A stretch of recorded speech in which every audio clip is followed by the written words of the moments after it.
The Sanders-Yang connection. What is it?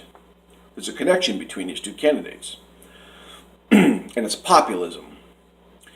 These two candidates are speaking the most to the needs of people.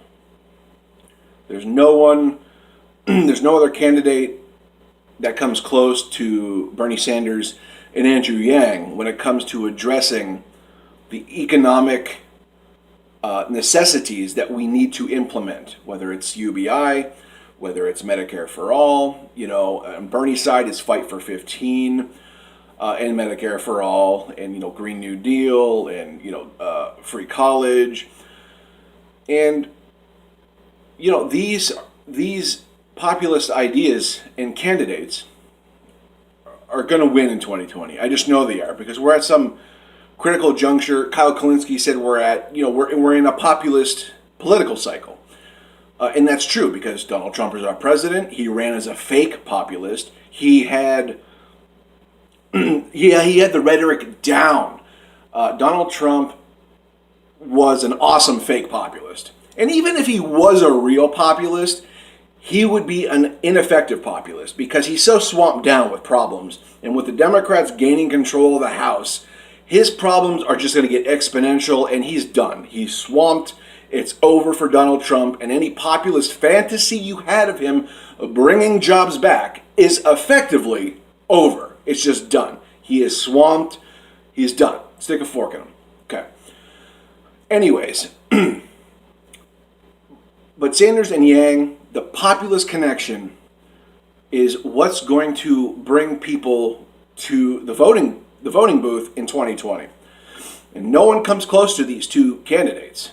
Okay? And I know Bernie speculated on a female vice president. I've heard Nina Turner. I've heard Stacey Abrams. I've heard Tulsi Gabbard. And I think those candidates would be great VP picks.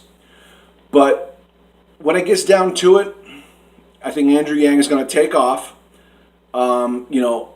He's going to be one of the top 3 primary candidates to choose from. I really think Bernie will win. But it's so early, we can just speculate. I mean, I could be wrong. But our movement has been going for years now and has shown no signs of letting up. I have no reason to believe Bernie won't be the nominee, but that still leaves a VP pick wide open for someone like Andrew Yang, who's going to do amazing. He's going to do great. But I just can't see anyone else except Sanders and Yang. These are the 2 most populist candidates running so far. Nobody is speaking to the needs of people, of everyday people, like Andrew Yang and Bernie Sanders. I just think they're a force. They're my pick to be a ticket. I want a Sanders Yang ticket. I'm gonna keep harping on it because I want it to happen. So I'm trying to will it into existence. But populism is the key. These 2 men are the most populist, and I think a populist ticket is going to win in a landslide in 2020 if the Dem establishment doesn't screw this up. It's a landslide if we get a populist ticket, a Sanders Yang ticket in 2020. Let me know what you think here. Like, share, subscribe.